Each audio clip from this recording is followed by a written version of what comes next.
Yes. Okay. Okay, so I'm going to start.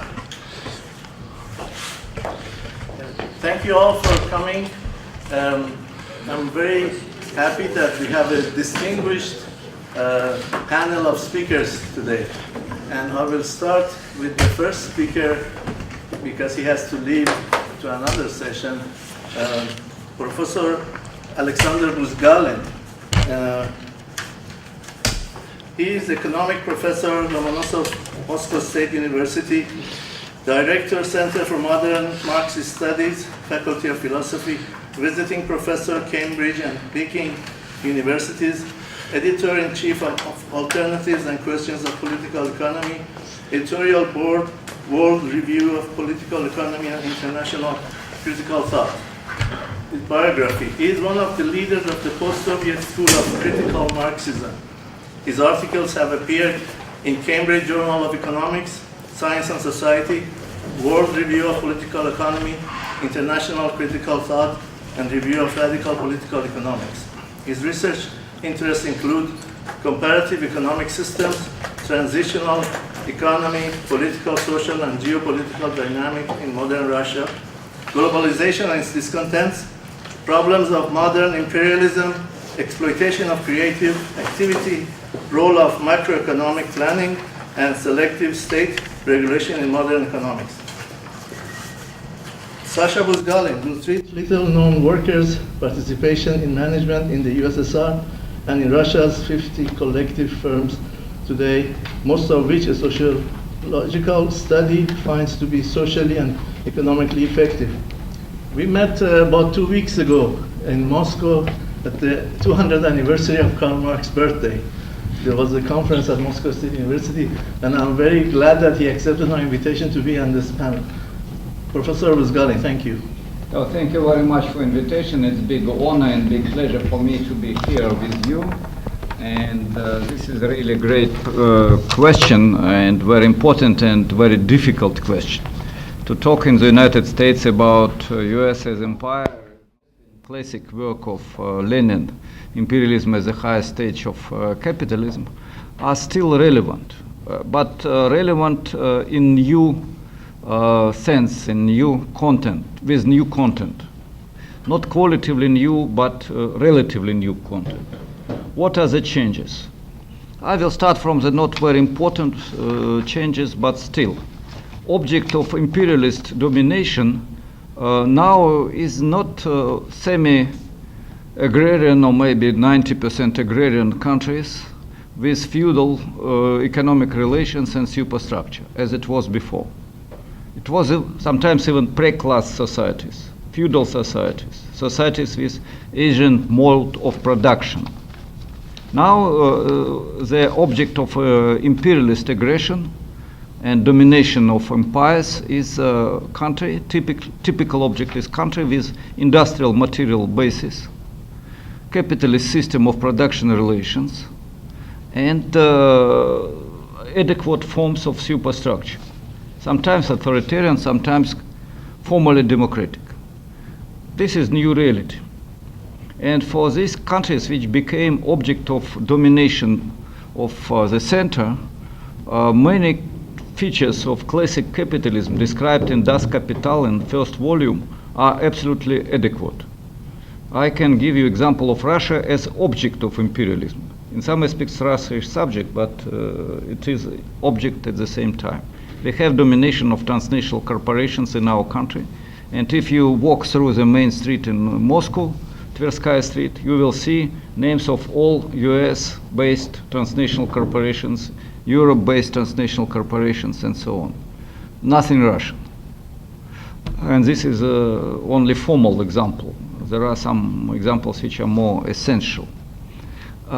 Second, the form of domination of the imperial power changed. And now these forms are based on the power of new type of capital. And here we are moving to the third feature, subject of imperial domination. This is not simply state, as it was before, national state, which express interests of the capital. Now this is transnational corporation integrated with state.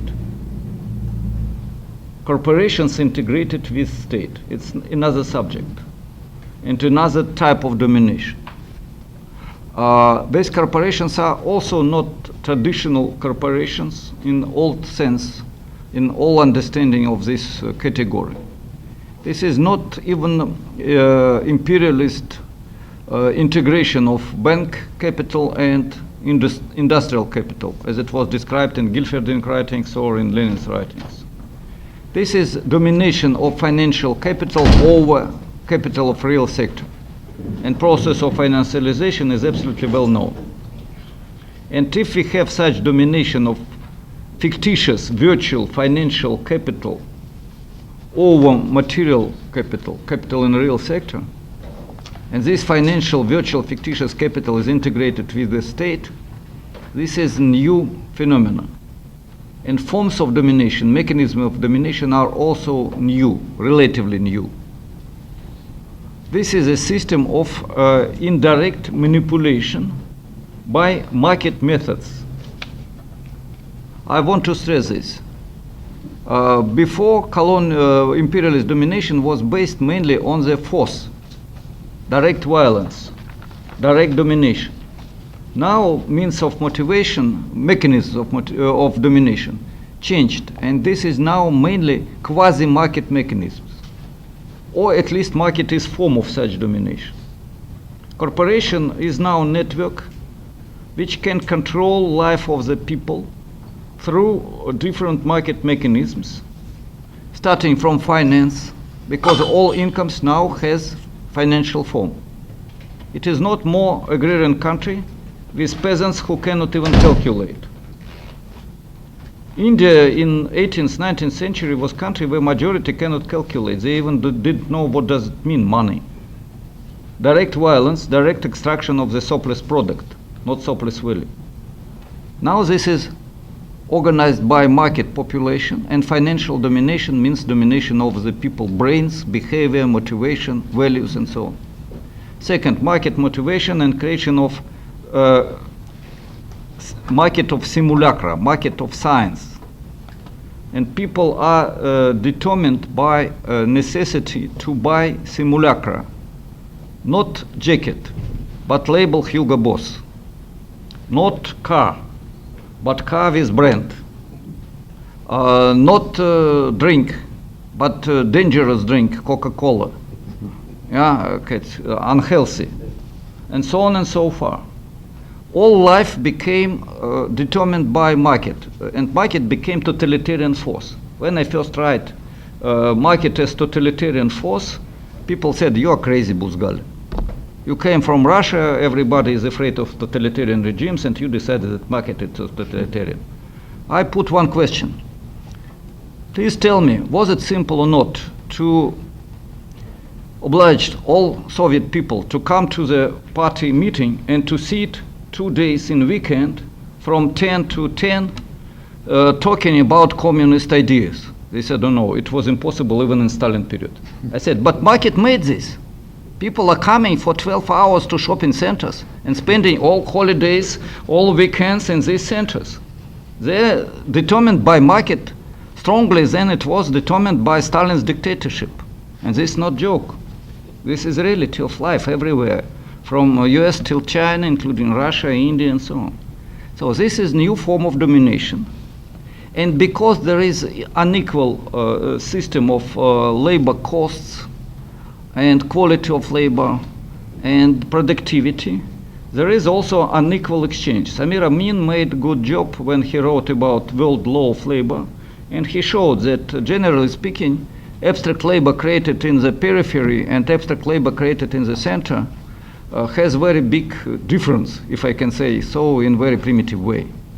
I will use only one example to show what does it mean in imperialist rent.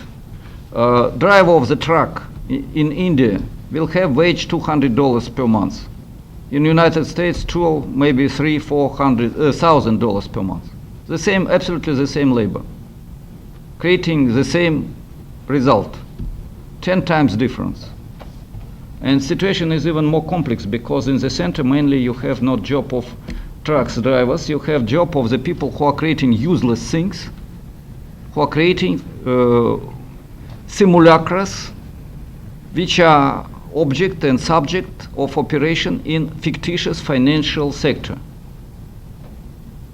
And they have the biggest resources, the biggest wages, the biggest financial assets, actives. So that's why it is new mechanism of domination, which has form of equal market exchange, formally free competition, but really it's form of domination and manipulation by financial corporate network capital, and this capital became subject of domination through national states. And what is important, this system created world rules of the game. And here we can come to the question about United States. United States during last 20 years as minimum, maybe even more, is not national state more. United States is a global actor who is creating world rules of the game. Rules of the game for the world. In all spheres, financial system, dollar. In Russia, we keep our savings in dollars. The same in many countries, except maybe China. Maybe. United States creates rules who is democratic, who is not. If you decide that Libya is not democratic, you can bombard this country. If not you, but the United States bosses, transnational corporations with Washington. Let's use the word Washington. If Washington decides that Yugoslavia is not democratic, and Serbia in particular, it will be bombarded. By the way, if in Gorbachev period anybody will tell that it will be war in the center of Europe and NATO countries will bombard independent state in the center of Europe, everybody will say, you are Stalinist. Stupid Stalinists who are talking about old style of imperialism. This is not in agenda more. They have new world. Gorby, US, we are friends forever. Maybe you remember this whole generation. So, this is Washington, NATO are creating rules of the game, and they play a role of world policeman, world court, and world Ministry of Justice. And the rules are created not even by government, not by Bush, Obama, Trump, but global capital in general.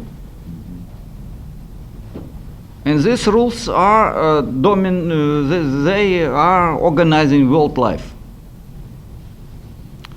What we have as a position? We have different forces, but the most well-known now became Russian state. Why? Not because Putin is protector of democracy, not because Putin and our government is protector of peace, justice and so on. Not. We have very unjust system, terrible social polarization, stagnation in economy, and a lot of contradictions in internal life. But first time in the history of last 25 years, national state said to NATO countries, to Washington and Brussels, guys, we will not follow to your rules. And if you do something what we don't want, you will have bam, and your face will be in blood. And we're strong enough to do this. Go out. It was first time during last 25 years. In Crimea, in Ukraine, in Serbia, in Syria. That's why all establishment became so angry. Why? How can you do this? We are Ministry of Justice. We are court. We are police. You are hooligans. Simply hooligans, and we will punish you. But even with punishment, there are some problems. Because punishment became not profitable for US and EU business. It is exploiting Russia, and to make real sanctions is not profitable for them. It will restrict opportunities to take profit from Russia. So it's not good for Russia, but for the West of corporations also not good. That's why these sanctions are so-so, yeah. Small and not very strong. And mainly this is blah, blah, blah. And we have fictitious virtual capital, and we have fictitious virtual and we are lucky to have fictitious virtual war.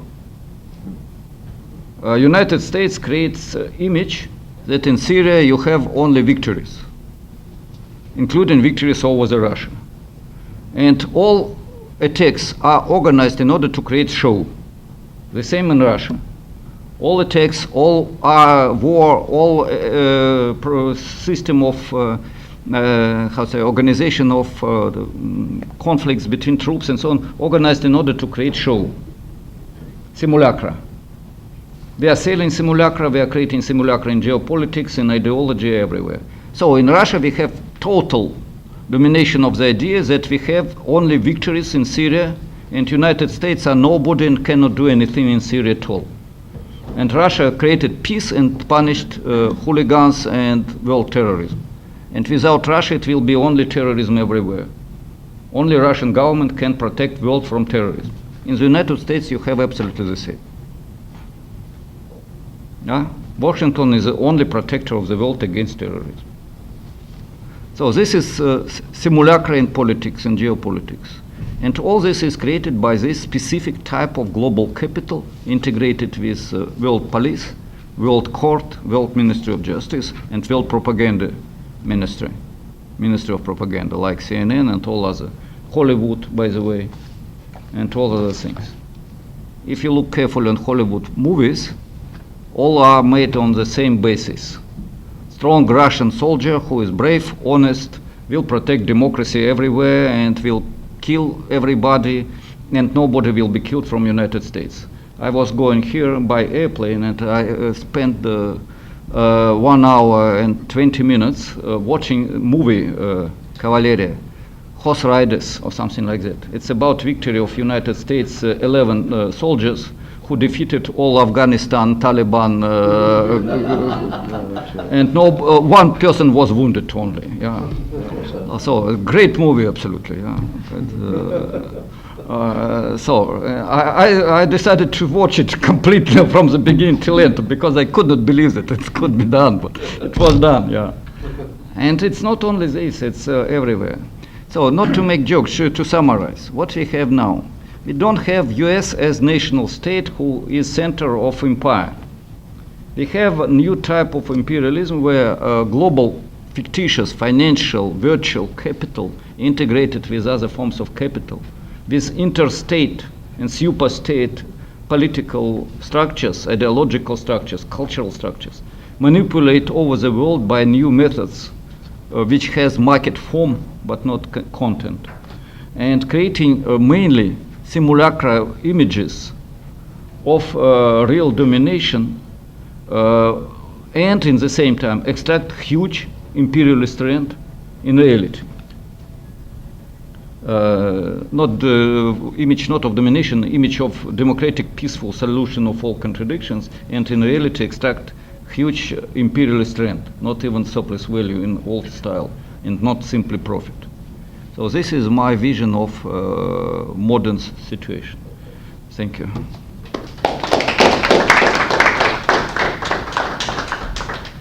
So, and because I have to leave, unfortunately, in schedule I'm in 2 panels in one time. Yeah, I'm very sorry about that, but I promised half a year ago to be in the panel on workers' cooperatives, and we have interesting stuff in Russia. So I have to leave. I will write down my email.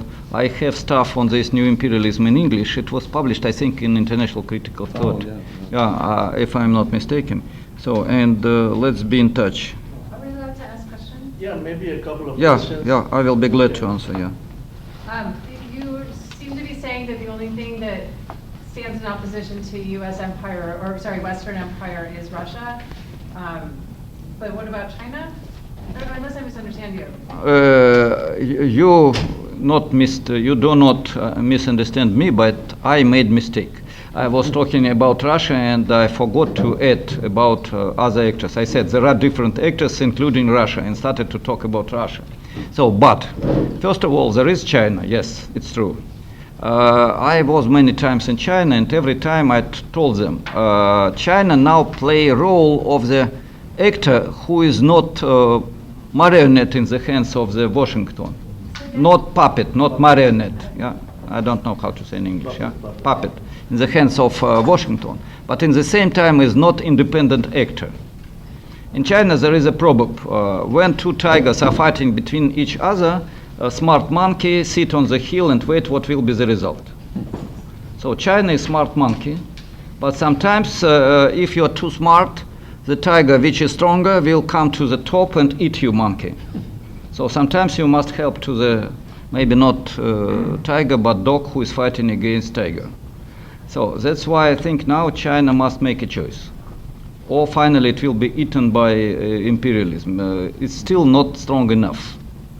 It's a huge country with big economic potential, but still in the sphere of propaganda, army and so on, it's not so strong. And what is the most important? China is determined by US based corporations in style of life. Mentality of people are determined by US style market.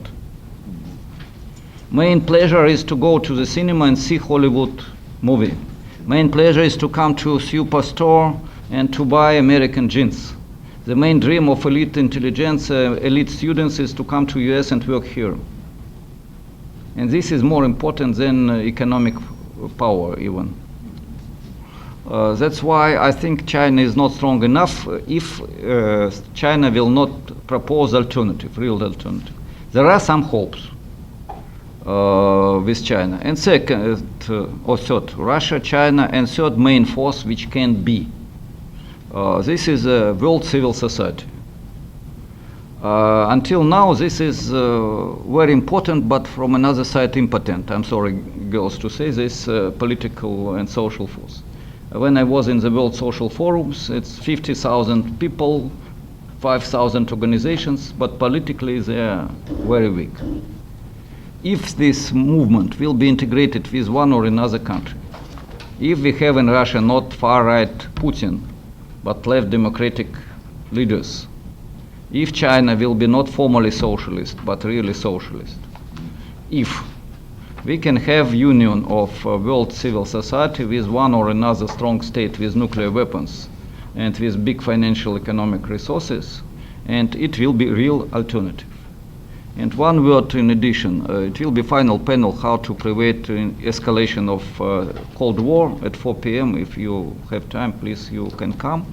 And I will talk on this panel about all the experience of peace movement of 1960s, 50s, 60s, which was created with big support of Soviet Union, with big bureaucratic problems, but it was huge movement of millions all over the world. And finally, it led to the decline of nuclear weapons. It was disarmament, real disarmament.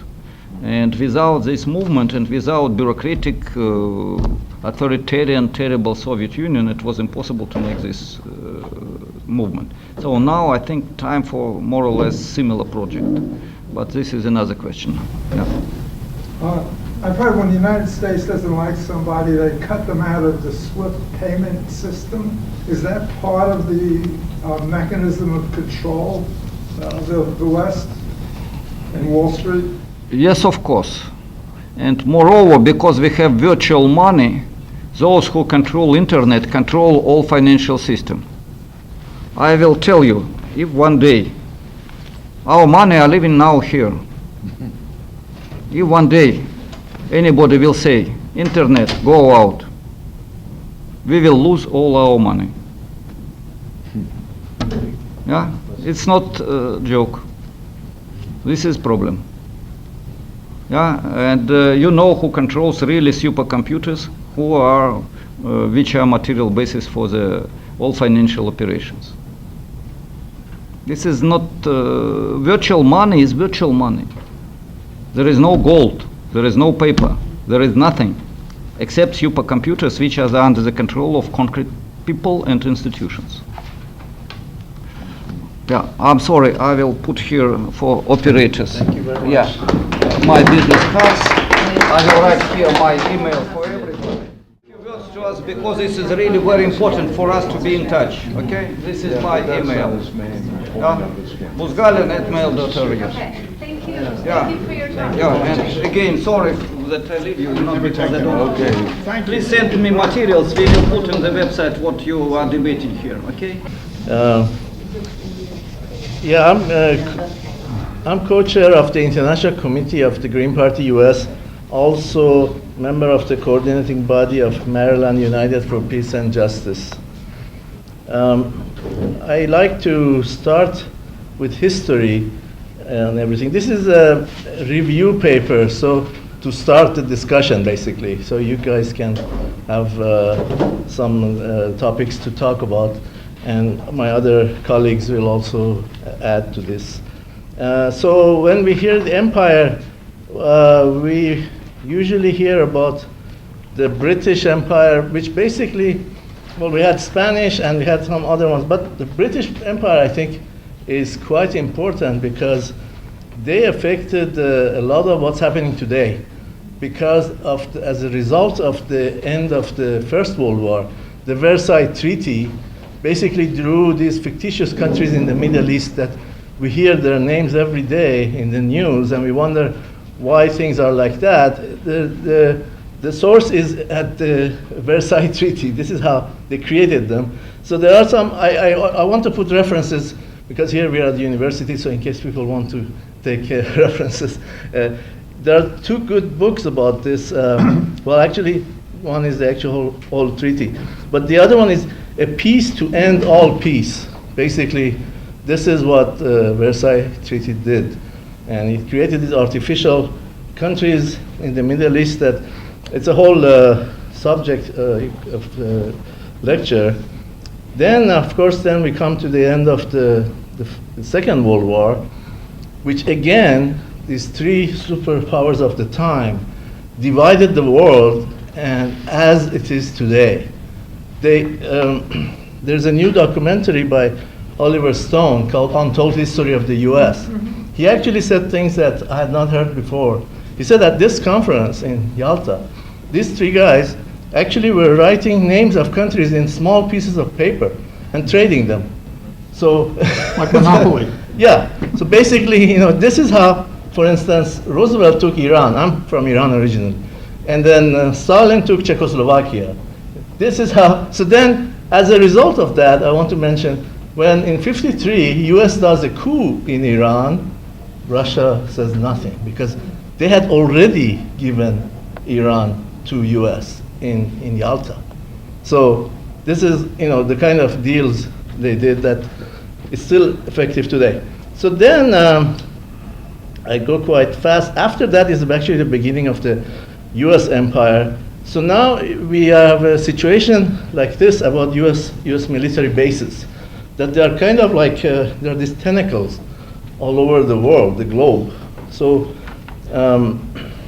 another good map is this one, where it actually shows all the Pentagon commands. I mean, Pentagon is not just for the US. Pentagon is for the world. It has a command for every continent. So basically, like, well, they're running the world, so this is how, I mean, it's the easiest way to say it. This is a good map. It has all the US bases around the world. It's like about 1,000 bases. There has been no country in the world history who has had this kind of a aggressive posture. I mean, this is amazing. There are other maps I can show you. Another one is this one. Here's another one. So here's like what Chalmers Johnson says, the military bases are the new imperialism. Basically, this is how he's defining it. Here is another reference, that's his book, Sorrows of the Empire, Militarism, Secrecy, and the End of the Republic. So then, these days you hear a lot about Russian intervention in US elections.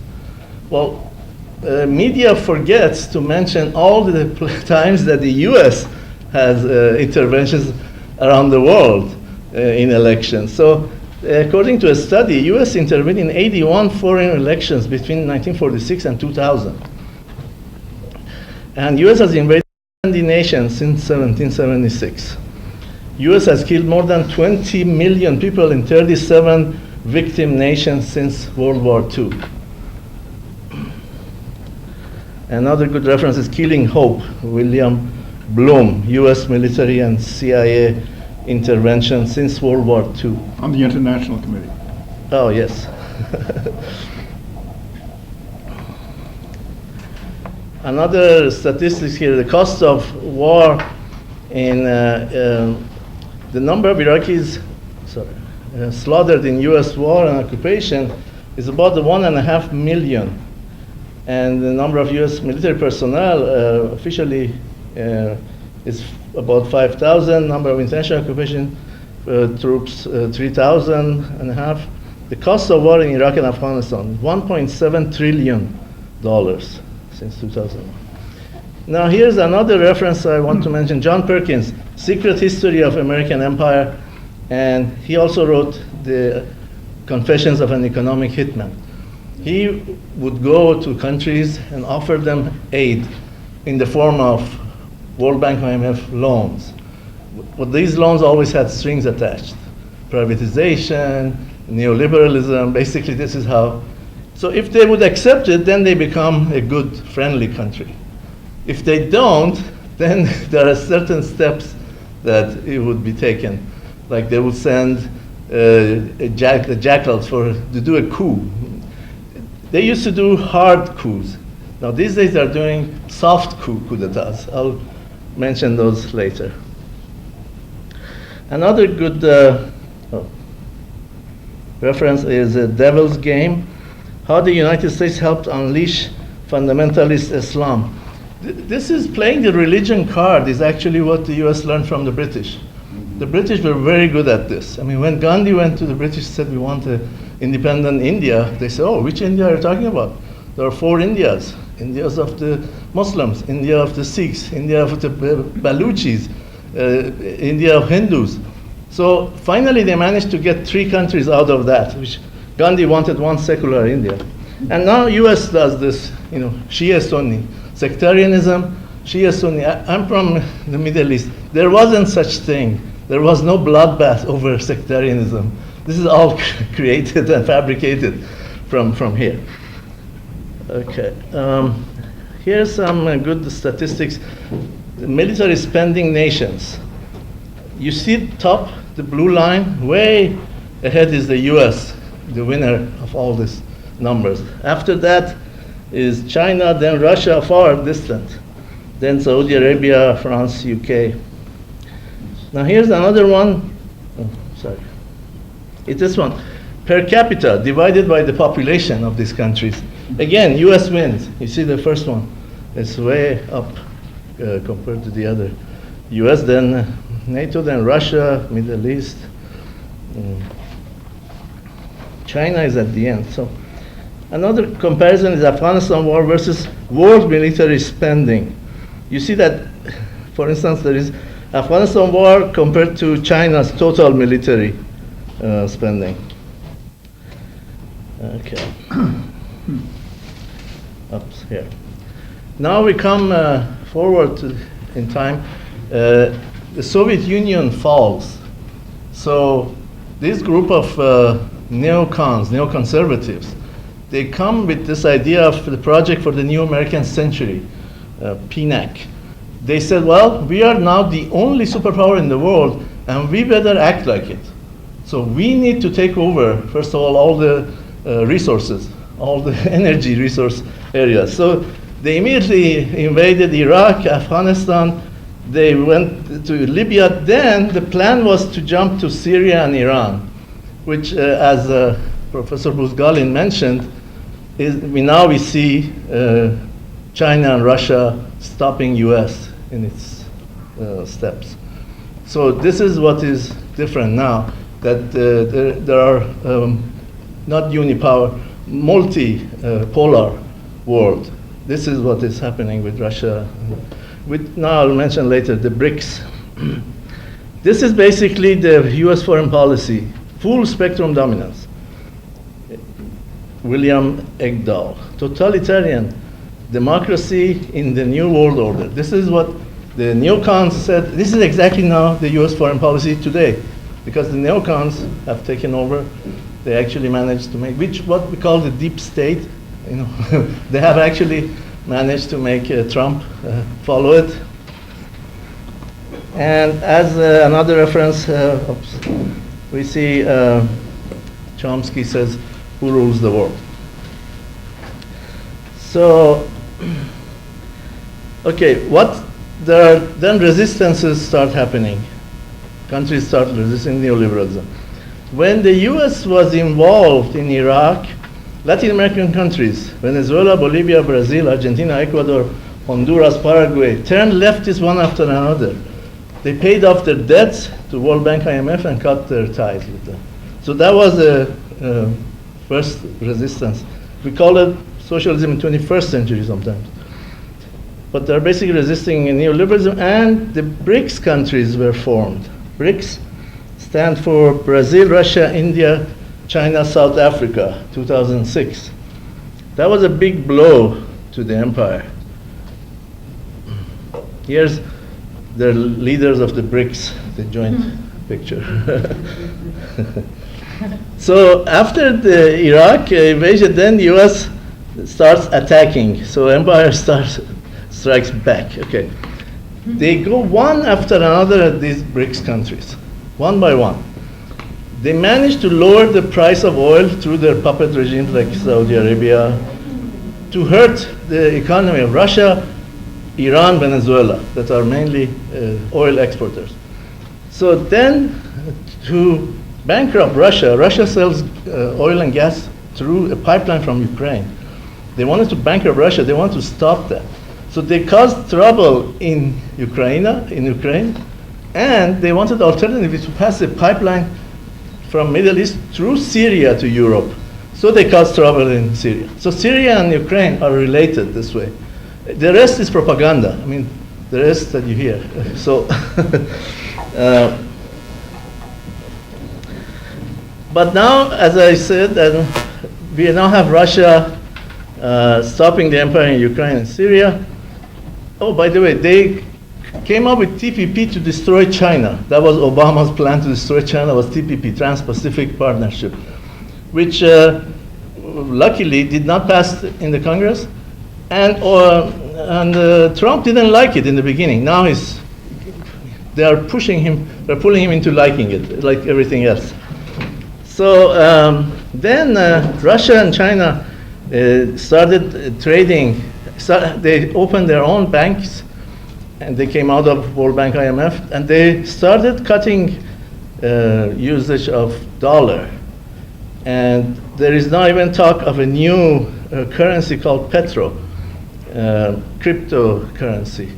Just Venezuela suggested this last year. So this not using dollar is a great blow. This was actually Gaddafi's crime, because he said he's not going to sell oil in dollar anymore. And you see what happened to him. He also wanted a united Africa. So they got rid of him. Another thing they're doing is that they're going to build a railroad from Beijing to Portugal through Russia, because US and NATO, they control sea routes. They are very good in putting sanctions and putting blockage in the sea, but they cannot do that in this road. So that is a good idea for them to have the route. They call it Silk Road again. So, okay.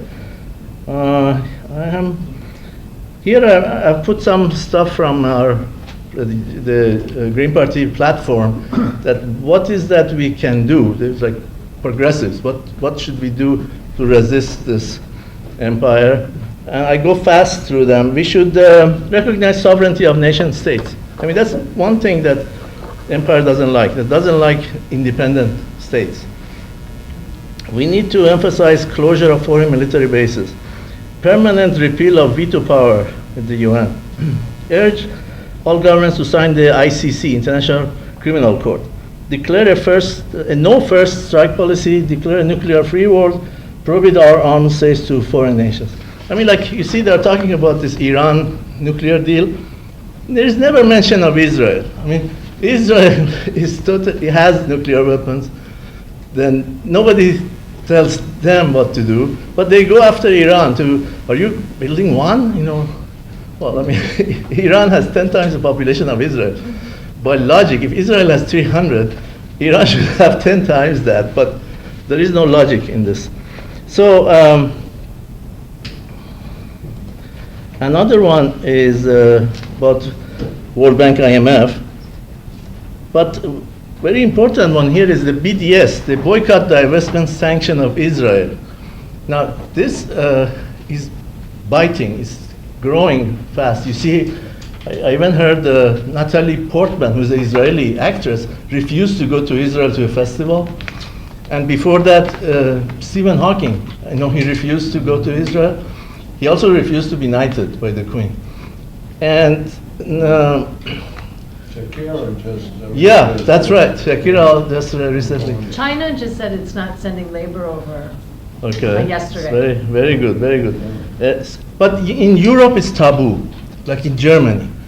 Even the Linke, I was badgering the Linke people, the left party of Germany. In Germany, they cannot criticize Israel in any form. I mean, this is crazy. I mean, the Linke people are here because of the Rosa Luxemburg Foundation. There are some panels with Rosa Luxemburg. But it's taboo. I mean, if anybody wants to say anything in Germany, France, Switzerland, it's taboo. They cannot say anything. Okay. Now, I mentioned that deep state is putting Trump back in line to get. And military, industrial, financial company, as you know, Professor Buzgalin explained it very well, how things are global, capital, financial. And this is the result of this global capitalism, is the global wealth inequality. I have a short clip here I want to show. So here at the Left Forum, you all probably know Professor Richard Wolff. He mentioned, well, he has written the book, Democracy at Work, Cure for Capitalism. He mentioned Mondragon so much that I went to Mondragon. And I toured the place. This is really an example of future socialism. I mean, what we can really count on. It was probably based on the anarchist models from the Civil War in Spain, started by a priest actually, but it's a network of 100 co-ops that members own everything. So they select the managers every year and all that. There is no firing in the last 50 years. So this network has to support each other. If one goes down, others have to absorb them. Like they had this washing machine factory called the Fagor. It couldn't compete with China. I mean, they were using robots, and China was using cheaper labor. So this company had to shut down, but nobody was fired. They all absorbed them in other co-ops. So this is their secret of success. It's a great way. I mean, you can talk to Richard Wolff here. He promotes this place, and it's a good example of what can work. Because we always say there was no democracy and for socialism and models, but this one actually is pure, very democratic. I mean, everybody owns. So it's a basic definition of socialism. Workers own the means of production. I mean, that's the basic definition of mainstream Marxism. So here's that network. With this, I finish my talk. So if there are any questions, I'll be glad. Could you just clarify, is that the article or the paper that was up Which? before you started? Or is this your own personal No. presentation? I went to Mondragon. I got material from them. I gave a talk in another Left Forum. It's on YouTube. If you like, I can send you the link. No, just that whole slideshow that you've shown us. Is Oh, that yours or is that, was that the No. That professor? clip is somebody's work on YouTube. The global wealth inequality. The whole slideshow you've been showing us. You mean the clip? The video. No, like since you started talking, we've been looking there at this PowerPoint. Is that yours or is that the previous professor's? Oh, this is mine. No. Professor. Okay, I thought it was. No, he didn't use I thought it was slides. Andy. No, he didn't. This is mine. Okay, Yes. Professor Mondragon had no slides. Right. Okay. He just spoke. Okay. Sorry. Yes. So, this is a very specific question, but what is the difference between worker co-ops and workers owning the music production? Because I think there's a difference. Yes. I refer you to my talk on Mondragon because there are different co-ops. You're going to explain it? There is There's a difference there- because workers owning the music production. I know there's a difference, and we talk about it in our class, and I don't exactly understand what it is. That's all. Well, this is basically well, there are different definitions of co-ops. Oh,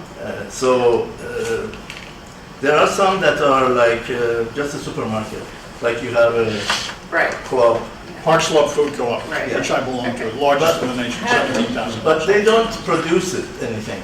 They just share. Right. Yeah. Okay. These are production Okay. co-ops. That's the difference. Then we also have banks, that are credit unions. Then we also have student co-ops, which I lived in, NASCO, National Student Association Cooperatives.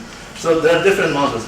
But in Mondragon, everything is a co-op. It's 100 Okay. different types of co-ops interconnected. This is a secret. They support each other. So when a co-op goes down, the others have to absorb it. This is why they are still working after 50 years. Shall we connect you? Okay. Disconnect, and Yeah. I'm going to be very brief. Okay. I was invited at the last minute, so I respect that. Okay. I don't- Actually, should I introduce myself? So. Oh, I need to introduce you. Oh, Sorry, well, I actually have a. You introduce me, and I'll look up. You hook it up. I actually brought introductions for everybody. Yeah. Whatever. Okay, Dr. David Schwartzman, my colleague at the Green Party, he's running for DC Council at large as a candidate of the DC Statehood Green Party, affiliate of the National Green Party, as an eco-socialist. He attended the Eco-Socialist International in Venezuela. He's Professor Emeritus, Howard University, biogeochemist, Yeah. and environmental scientist. He has a website with his older son, Peter Schwartzman, solarutopia.org. He has publications that include Life, Temperature, and the Earth, 2002, several recent papers in Capitalism, Nature, Socialism, Advisory Board, Science and Society, CNS, Institute for Policy Research and Development, and his Gmail is dschwartzman@gmail.com. I'm trying to find the connection here. Okay, what? Video? This is, no, I don't need any video. This is, Oh, oh, yeah, yeah.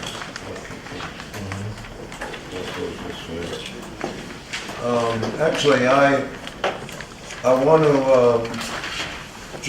I can't resist saying something regarding the media, because I was actually in Beijing about a month ago with Alexander Buzgalin at the Second World Congress on Marxism, and I watched a lot of movies on the way too. One was the Black Panther, and there's some very positive elements that people have observed about that film, but the collaborator and enabler of the Black Panther was a CIA agent. There's a subtext to that movie that you should watch it. And again, Hollywood or whatever has injected that message Star Wars. in the movie. Yeah. So it was just an observation. Yeah. It's that amazing. I can't resist saying. Yeah, I know. I was just in Russia, and in Russia they show all Hollywood films dubbed in Russian, so everybody watches it. When a Russian film comes here, it's subtitled. People don't watch it. So, and then they see all this propaganda. Mostly James Bond. James Bond has a propaganda that's only U.S. and Yeah. Britain Yeah. are good. Yeah. The rest of the world are terrorists and evil and. Ian Fleming was the CIA, I mean, MI6 So- agent. That's Okay, my good. cat. That's good. Okay. Mousy Pants, my wife named her. You can't really see it very well, but we adopted a mother and daughter from Baltimore, so we couldn't just take one. but as soon as I open my PowerPoint, I'm going to just show, I'll be very brief, really what I'm focusing on in resisting empire is how we need to connect the struggle to the challenge of catastrophic climate change. Okay? This challenge which my two sons and my granddaughters and all the children and grandchildren in the world are going to face. And it's really critical on what we do in a very short time from now. Because we have very little time left to avoid going above what, because of the global south, pushed this at the Paris Agreement to limit warming at 1.5 degrees centigrade from pre-industrial. And that's still possible, but just barely. And so what I'm going to go into is really how is empire and imperialism central to confronting that challenge. That's what I'm talking about. And of course, a byproduct is preventing war and preventing nuclear war. And also, I'm convinced that if we are successful, we will open up the path to the end of the rule of capital on the planet. I'm a green socialist, an eco-socialist, Bahram said, and I think this, we need a strategy to do this. And I'm very proud of the Green Party and Jill Stein's Green New Deal, because that's actually elements of a real strategy. And Howie Hawkins is running for New York State governor. The Green Party is not only socialist, but I think there's a growing current of eco-socialism informing the perspective of the Green Party. So I'll just begin as a, all right.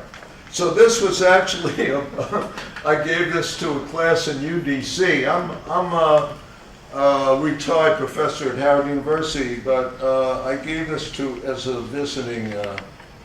I'm going to go.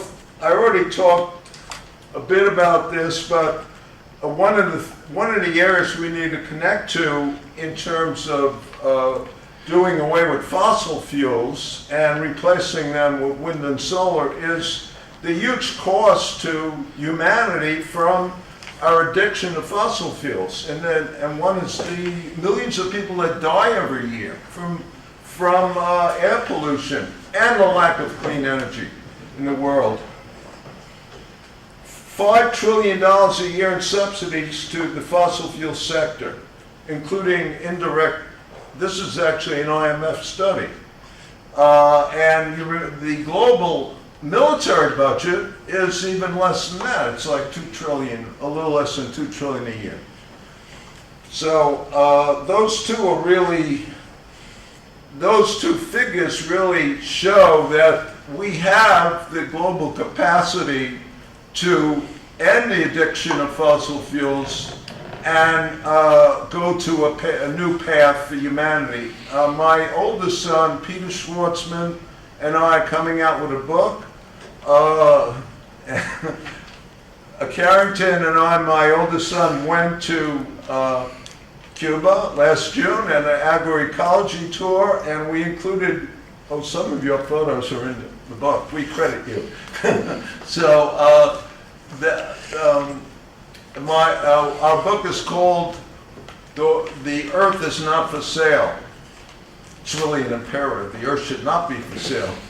But it outlines a science-based consideration of energy, climate change, agroecology, and prefigurations that we can build to a path, eco-socialist path for the world.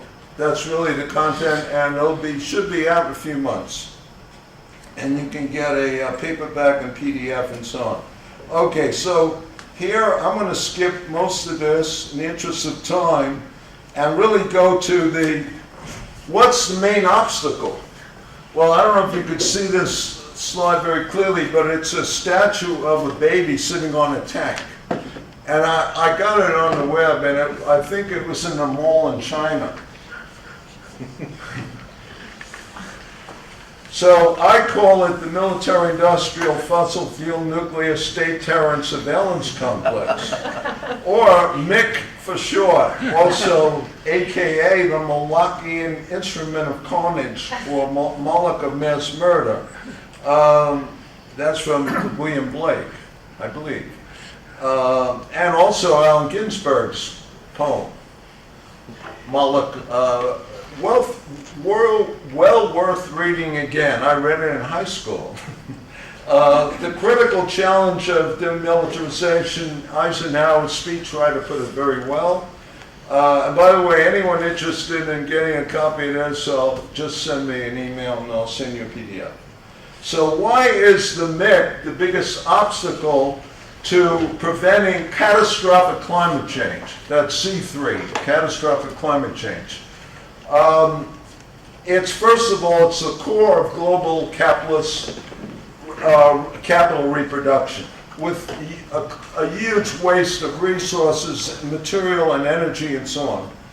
It's integrated with the fossil fuel nuclear industry, the military-industrial complex, almost by definition. It's a dominant role in setting domestic and foreign policy with the U.S., as Bahram, documented already. It's called the Oil Protection Service for the U.S. imperial agenda. Actually, Mike Clear used that term, and it was actually used before that. It's really for the transnational capitalist class itself. Whose phone is that you're listening to? And here's one of the most overlooked aspects that I think is central.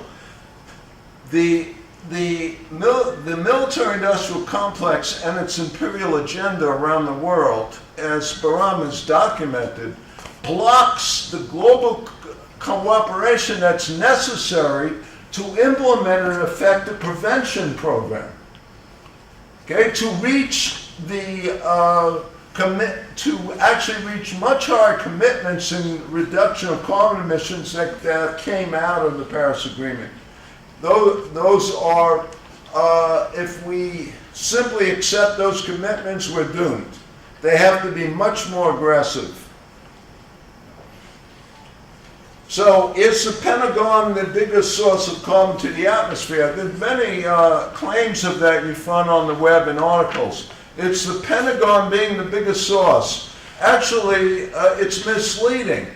And I'm not downplaying the terrible role of the Pentagon, but it's misleading to claim the military bases around the world, which are about 1,000, that all those carbon emissions is the biggest cause of climate change. No, it's like less than 1% of all the global carbon emissions.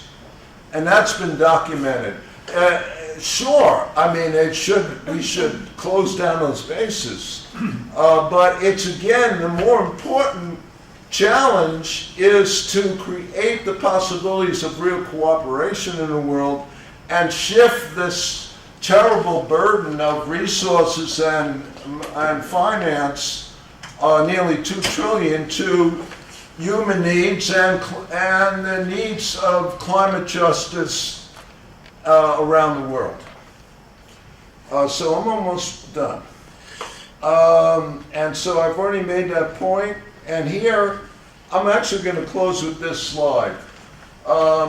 That's Alex Hanaud climbing up an overhanging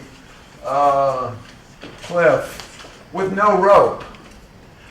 I guess a lot of us feel this is like we have to overcome the MIC and dissolve it. I feel like Alex Hanaud. I mean, I get dizzy just watching a video. That was a cover of National Geographic. He's standing on a ledge in Yosemite, and he climbed up with no rope. Okay, the guy's insane. But so what I would just conclude with is that if we connect the dots of the movements, and synergize our efforts to disarmament and peace, human needs, we have to see the challenges. One, we have to generate a global subject that can contest transnational capital and fossil capital most of all, and make this transformation. And I would submit it's the millennials, the young people. The burden is really primarily on you. Our gray-haired folk will help you, but it's going to be the young generation that's going to do it globally. So I'm looking at this guy, I'm looking at the younger folk. My two sons, my younger son's 35, so it's part of his burden too. My older son is like 49. He's already transitioning. Anyway, that's, I'll conclude with that. And Tony, I'm done. So. Thank you. That was like 10 minutes. I'm going to get that off. Well, I'll introduce Dr. Granovich. Okay, our next speaker, also Green Party comrade, Dr. Anthony Granovich is Associate Editor of the Journal of Labor and Society. His BA is from Columbia University in European History, and his PhD is from University of Pennsylvania. He authored Race and Class Politics in New York City. His most recent refereed publications are The Global Significance of the Russian Revolution, Imperialism and the Socialist Resistance, Journal of Labor and Society 2017, and Crushing Strikes Through the U.S. Military, 1875 to 1915, Working USA. The Journal of Labor and Society 2015. From 1999 to 2001, he chaired the university seminar on the city at Columbia University. He teaches U.S. history, U.S. government, and Western civilization courses at the Borough of Manhattan Community College of the City University of New York.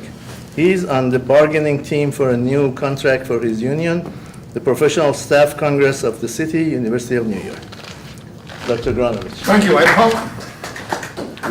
Thank you, everyone. I apologize for being late. We were vetting candidates running for office down at the Union till 1:30, so I had to deal with the train system. I also ran for mayor on the Green Party in 2005 and 2013 in this city and came in fourth. I didn't miss a day of work, and I spent less than $1,000. I attribute it to a natural green constituency in the city, which of course is growing as the ecological crisis that David so well put is intensifying. Now, I would like to I'm a U.S. historian by training, and I just finished a manuscript on, it's called The People's History of U.S. Foreign Policy. And we have to deal with a paradigm. It's all about paradigms. I'm thinking back to The Structure of Scientific Revolutions by Thomas Kuhn, which came out in the 60s, which was wonderful. If you want to build a factory run by steam power, you have to have the right model. You can't use the Ptolemaic model. You have to have the Newtonian model. If you want to understand some of the inconsistencies in the Newtonian model from Newton, you'll have to come up with another model, and that was the Einstein. So you've had three models in physics. Well, I'm positing a third paradigm for the U.S. history, and that is the notion of full spectrum dominance. This is a panel on resisting empire. The United States, from the very beginning, was always interested in empire and ruling the world, and that can be demonstrated, I think, amply. So, I begin with the preface. I'm going to read it because I don't want to, for saving time, we need some discussion. In June 2000, the Pentagon produced a position paper, Joint Vision 2020. You can look it up, Joint Vision 2020, that called for the United States to attain full spectrum dominance in all military spheres that included land, water, space, and outer space. George Bush Jr.'s and he graduated from Yale, and he was a Skull and Bones fraternity member. I will get to that in a second. His election as U.S. president that November, and 9/11 in September the following year were pivotal steps toward achieving that aim. After 9/11, as part of the plan, the U.S. engaged in endless wars, Bush quote. The U.S. now spends more on its nuclear arsenal than all other countries combined. So it's the most serious threat. The aim of global domination has been a constant in U.S. history. Before the birth of the Republic, General George Washington commented in 1783 as he rode his horse through New York's Westchester County, "Surely this is the seat of empire."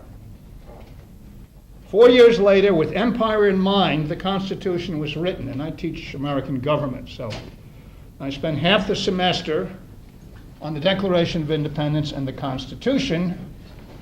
I agree with one point Romney raised in his second or third debate with Obama, namely that the foundation of American government is the Declaration of Independence and the Constitution.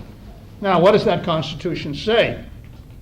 With empire in mind, the Constitution was written, Article 4, Section 3 grants Congress the power to make new states out of conquered territory.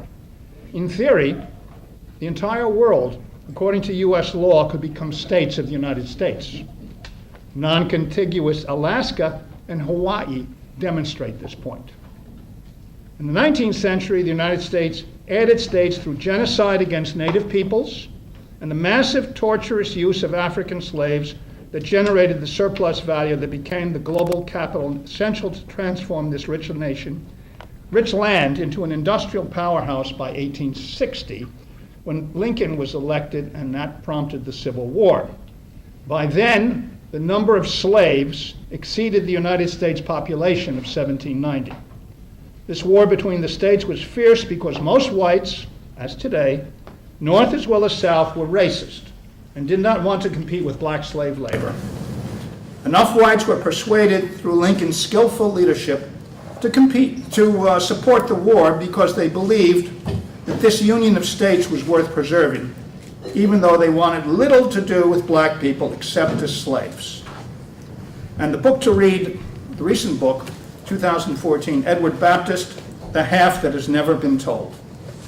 Baptist as in the Baptist Rockefeller or the Ku Klux Christian Baptists, all connected. British investment was key to the success of this imperialist project. The Constitution was barely a decade old when the British bank Baring Brothers lent the capital necessary to purchase the Louisiana Territory that became the 14th states. Before the 19th century ended, the United States was strong enough to simultaneously engage in successful conquests in the Atlantic and the Pacific Oceans, namely the Spanish-American War. So confident were U.S. plutocrats of their potential for global conquest that President William Taft, and he became a bonesman, as they called him, in 1878, he boasted in 1912, "The day is not far distant when the 3 stars and stripes at 3 equidistant points will mark our territory, one at the North Pole, another at the Panama Canal, and the third at the South Pole," end quote. He fulfilled the dream of poet Walt Whitman, who was also a racist, but I'm going to get into that one. And imperialism and racism go together, who, on the centennial of the Republic, crowed that by 1976, quote, "There will be some 40 to 50 states, among them Canada and Cuba. The Pacific Ocean will be ours, and the Atlantic mainly ours."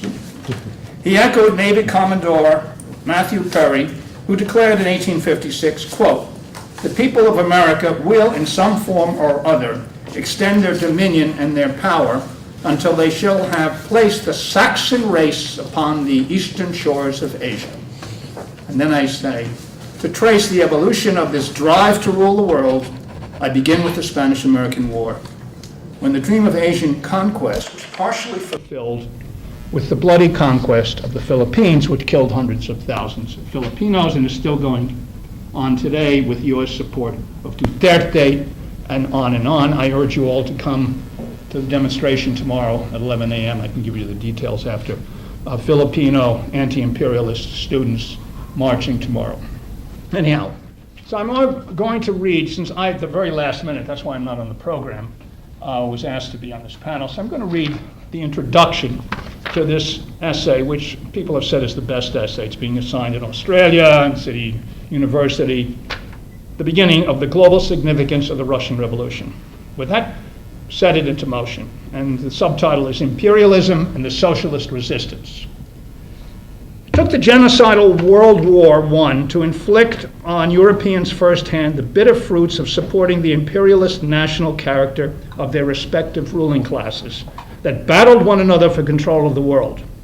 The entry into this great war by U.S. Democratic Party President Woodrow Wilson, whose 1916 campaign slogan for his second term had been, "He kept us out of war," only to lead the U.S. into war on April 1917, April 6th, a month after he was inaugurated, signaled that the Russian people had favorably responded to Vladimir Lenin's April thesis that demanded peace, bread, and land, or maybe land first, and all power to the Soviets. The Bolsheviks were presented with an incredible opportunity to reconstitute the Russian imperial state as multinational socialist republics, while Western and Japanese vulture capitalists sought to crush them. In the new millennium, Russia and China are united in pressing for a multilateral world to replace the US and the UK attempt to set a unilateral standard based on a belief in Anglo-Saxon global supremacy. The major reason that China and Russia can do this arises from the legacy of the Russian Revolution, and I trace that in the course of the essay. I should point out that in 1899, Joseph Chamberlain, who was Neville Chamberlain's father, who was the foreign minister of England, proposed to his German counterpart, Bernard von Bülow, that we divide up the world, the transatlantic branches of the Anglo-Saxon race and the mighty Teutonic races, is how he expressed it. The Germans said no. They were not going to play second or third fiddle because Britain, France, and the US had already divided up pretty much the world that they were able to divide at that point. And remember that Britain had the greatest empire the world had ever seen by 1914. And they said no in both world wars. Now, as soon as the revolution occurred, the British and the French, I discovered, were busy dividing up southern Russia 1 month after the revolution.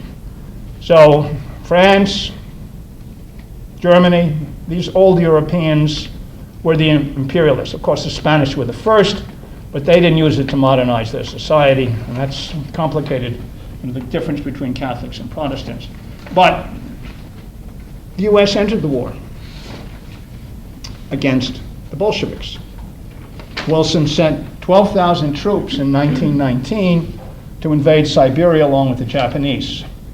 Now, fortunately, the American general in command, and I rely on military sources in a lot of the work that I do because the generals are not going to lie. Problem is you get this information 50 or 60 years later when the archives are opened up.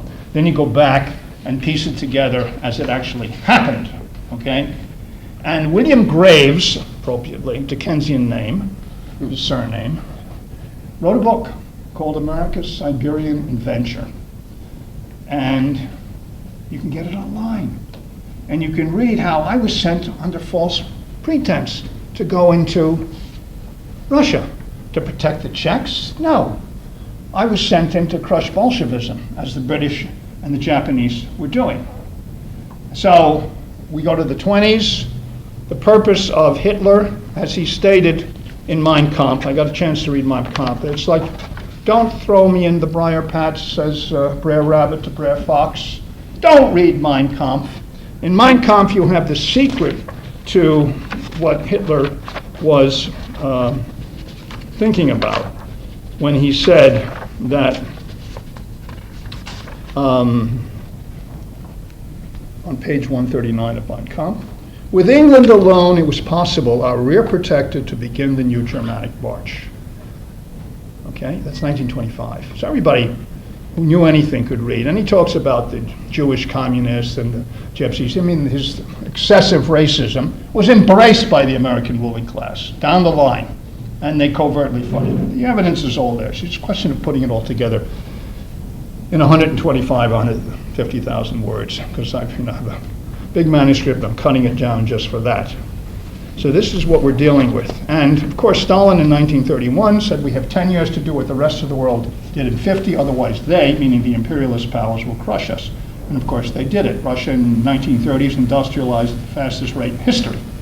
And then we come to Operation Barbarossa, the largest invasion in history. People forget about this, 1941, June 22nd, 1941. 4.5 million men on a 1,900-mile front, the distance between northern Maine and Key West, Florida, invade Russia. And it's not just, it's the Croats and the Slovaks and the Hungarians, if you know what Hungary is doing today. It's chickens, it's coming back, deja vu, Groundhog Day in a bad way, coming on, so in a lot of Eastern Europe. And fortunately, Hitler went after Stalingrad, which was right on the verge of the Caspian Sea, where oil had been discovered in Baku in 1842, and the greatest battle in history. 6 months, 1.5 million dead. They were fighting neighborhood by neighborhood, building by building, room by room, hand-to-hand combat. The Soviets beat the mighty Teutons. So this was a tremendous victory. Another great reason why Stalin is demonized, because he's the one who changed the course of history, because everybody in the West, including Hanson Baldwin of the New York Times, said those Slavs, those Oriental savages, you can read the Times in that period. One has to do research. I tell my students it's all about 3 R's: reading, research, and then writing. And almost, as Craig Unger said, House of Bush, House of Saud, it's all in books.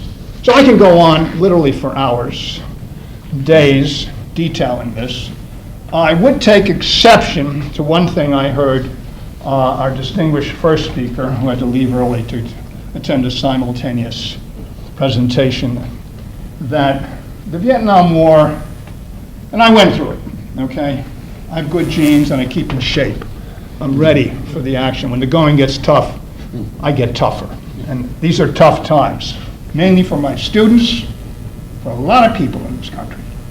And we have the potential to change things now if we drop our neoliberal support for Clinton and of course for the fascist Trump. But people forget how that campaign was conducted. We can go into it. But the Vietnam War, the draft was on, the military draft. So a lot of the wartime opposition was based on that, number one. Number two, we had a 18-year-old vote taken out. We had 18-year-old vote, constitutional amendment, put in the early 70s. So that the reason why the war was won, because no country, no people in history had to deal with what the Vietnamese dealt with. More bombs were dropped on Vietnam than all the wars in history put together. 14.5 million tons. People forget that. It was the National Liberation Front of Vietnam, supported, of course, by China and Russia, who supplied the aid. And the U.S. ultimately lost, even though the government was involved in the assassinations of Malcolm X and Martin Luther King and Jimi Hendrix and John Lennon. We destroyed the anti-war figures, and Jim Morrison, whose father was the head man in the Gulf of Tonkin, when that false flag operation. And people forget about Operation Northwoods. I have a review coming out in the Journal of American History in September. Operation Northwoods, March of '62, Joint Chiefs of Staff, which is the heads of all the military, the 5 branches of the military, suggested, came out with a paper because Kennedy called off the air cover in Cuban invasion. So Cuban socialism can thank Kennedy for having saved it by not following through on the invasion with U.S. invasion, as Johnson did in '65 in the Dominican Republic. They suggested shooting down an American airliner, Operation Northwoods, planting bombs in American cities, and blaming it on Castro. So they'd have it, it's a false flag again, pretext to go in and take it out. Of course, the next year he was taken out. One of the people he fired in the land here was, 3 men were fired. One of them was Cabell, who was the Air Force chief, in March of, and he was fired after the Bay of Pigs in April of '61 from the Joint Chiefs. His brother was mayor of Dallas. I'll let you fill in the blanks. Thank you.